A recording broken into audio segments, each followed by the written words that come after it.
एक बार फिर से 29 दिसंबर की तरह ही एक बहुत बड़े प्रोटेस्ट की तैयारी में हम लोग शांतिपूर्वक आंदोलन करने की तैयारी में हम लोग हैं। धरना स्थल पर प्रेस के सभी साथियों का स्वागत है। इलेक्ट्रॉनिक मीडिया, प्रिंट मीडिया या छायाकार बंधुओं सब का स्वागत है। आज आप लोग को इसलिए बुलाया गया है क्योंकि 30 दिसंबर 2024 को जो हमारी मांग है वो हमारी मांग बिहार सरकार से है। बिहार सरकार से है क्योंकि 30 दिसंबर को एक डेलीगेशन हमारे 11 सदस्यीय टीम जो है उनको एक ज्ञापन सौंपा था और ज्ञापन के संदर्भ में पटना के बापू परिसर केंद्र ही नहीं, बिहार के 28 ऐसे परीक्षा केंद्र हैं जहां पर कई गड़बड़ी सामने आई थी। इस गड़बड़ी को लेकर उनको ज्ञापन सौंपा गया था और उनको कहा गया था कि आप जो है छात्रों के हक में फैसला करें।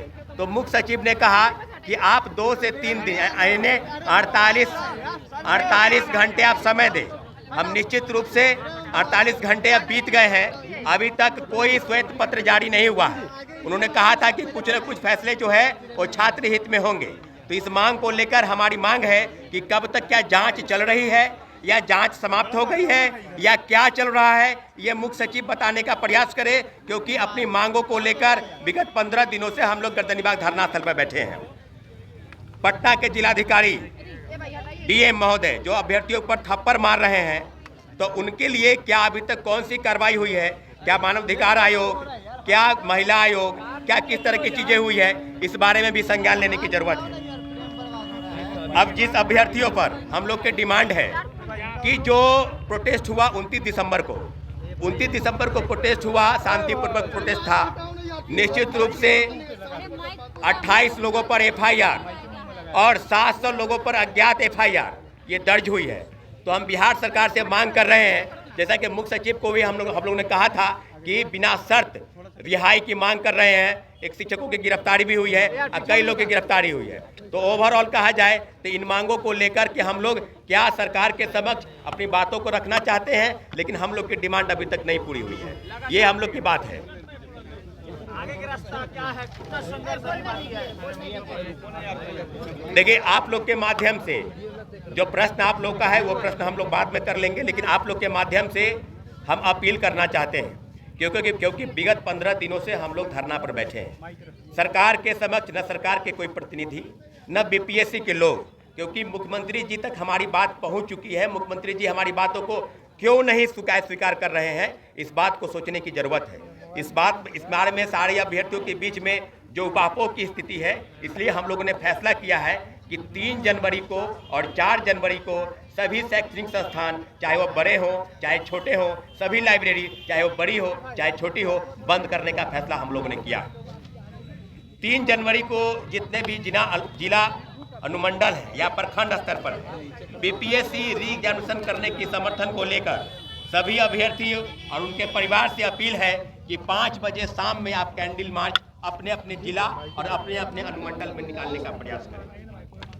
ट्विटर हैंडल करके री एग्जामिनेशन फॉर ऑल 11 बजे 3 जनवरी को चलाया जाएगा। एक ट्विटर कैंपेनिंग भी हम लोग कर रहे हैं, निश्चित रूप से अपनी बातों को ले जाएंगे। 4 जनवरी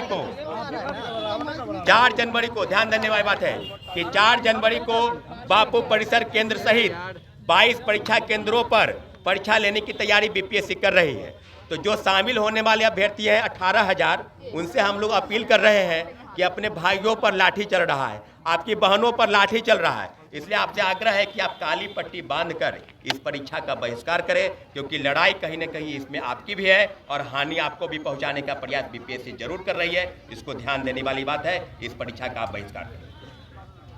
चौथी मांग कि हम लोगों को अपील कर रहे हैं आप लोग के माध्यम से कि जितने भी, चाहे ट्विटर हैंडलर हो, चाहे फेसबुक हो, चाहे एक्स हो, चाहे इंस्टाग्राम हो, सभी पर री एग्जामिनेशन फॉर ऑल की डिमांड लगातार कर रहे हैं। इसलिए आप सभी लोगों से आग्रह कर रहे हैं, आपके चैनल के माध्यम से जितने भी प्रिंट मीडिया, इलेक्ट्रॉनिक मीडिया के लोग हैं, कि आप एक बार पुनः 3 तारीख को और 4 तारीख को भारी से भारी संख्या में गर्दनीबाग धरना स्थल पर आ पाएंगे और पुनः एक बार फिर से 29 दिसंबर की तरह ही एक बहुत बड़े प्रोटेस्ट की तैयारी में हम लोग शांतिपूर्वक आंदोलन तक करने की तैयारी में हम लोग हैं और उस आंदोलन की शुरुआत गर्दनीबाग धरना स्थल से होगी और निश्चित रूप से पूरी तैयारी करने के लिए हम लोग तैयार हैं। प्रशांत किशोर नहीं आए और जो पॉलिटिकल पार्टियां आप लोग के साथ आ रही थी, आगे आप लोग क्या चाहेंगे? वो प्रशांत पॉलिटिकल किशोर नहीं पार्टियां आए, ये आए या नहीं? अरे एक मिनट, पॉलिटिकल पार्टी जितने भी जिनके कार्यक्रम हैं, चाहे प्रशांत किशोर जी के कार्यक्रम है, चाहे पप्पू यादव जी के कार्यक्रम है, सब अपने अपने कार्यक्रम छात्र हित में चला रहे हैं। उनका हम स्वागत करते हैं और निश्चित रूप से छात्र हम लोग अपनी लड़ाई लड़ने के लिए तैयार हैं। नए राज्यपाल आए हैं,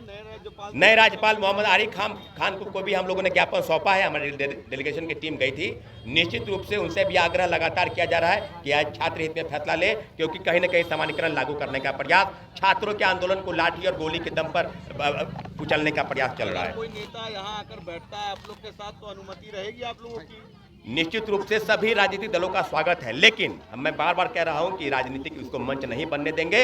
हम लोग छात्र एकजुट है और छात्र अभ्यर्थी आवाज तब तक उठाता रहेगा जब तक कि हमारी डिमांड पूरी नहीं हो जाती है। प्रशांत किशोर धरना पे रहेंगे आप लोग बोले हैं? प्रशांत किशोर जी आएंगे, उनका स्वागत है, या कहीं और धरना देंगे वहां भी स्वागत है। निश्चित रूप से जितने भी दल के लोग अगर हमारी बातों को सरकार तक पहुंचाने का प्रयास कर रहे हैं, सभी का स्वागत कर रहे हैं। 3-4 को आप लोग बंद जो बुला रहे हैं वो सिर्फ स्कूल कॉलेज और लाइब्रेरी का है? स्कूल कॉलेज लाइब्रेरी और जितने भी कार्यक्रम होंगे वो गर्दनीबाग धरना स्थल से उसकी शुरुआत होगी। हम लोग सब कार्यक्रम को यहीं से शुरुआत करने वाले हैं। बिहार में बंद करेंगे? पूरे पटना में बंद होगा। पूरा बिहार के लोगों को बुलाया जा रहा है और सभी जगह से, सभी जिला अनुमंडल, सभी जगह कैंडल मार्च होगा। छात्रों अभ्यर्थियों के लाठीचार्ज के खिलाफ में सोनू की रिहाई, हम लोग सोनू को मुआवजा मिले, उनके परिवार को मुआवजा मिले और निश्चित रूप से जितने भी डिमांड हम लोग की है सब सरकार तक हम लोगों ने पहुंचा दिया है। हम लोग इंतजार कर रहे थे कि मुख्य सचिव फैसला करेंगे, लेकिन अभी तक कोई फैसला नहीं हुआ है।